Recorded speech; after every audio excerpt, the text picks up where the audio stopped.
সপ্তম বেতন কমিশনের চেয়ারম্যান বদল, নবীন প্রকাশকে দায়িত্ব দেওয়া হয়েছে, এই মর্মে বিজ্ঞপ্তি জারি করেছে রাজ্যের অর্থ দপ্তর। রুমা পাল আমাদের প্রতিনিধি, আরো বিস্তারিত এই নিয়ে বলতে পারবেন।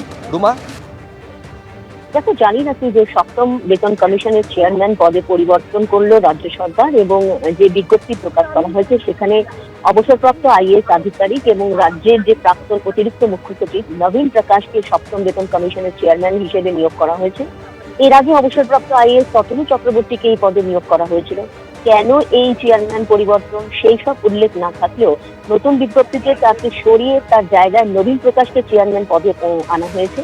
এবং অবশ্যই জানা থাকবে যে 22শে জুলাই যখন সরকারি রেজুলেশনের মাধ্যমে রাজ্য সরকারের যে সপ্তম বেতন কমিশন গঠন করেছিল এবং আজকে এই বিজ্ঞপ্তি প্রকাশ করে কিন্তু যে চেয়ারম্যান বদল করা হয়েছে, নতুন দায়িত্বে নবীন প্রকাশকে আনা হয়েছিল, সেই নোটিফিকেশনই জারি করা হয়েছে। ধন্যবাদ রুমা।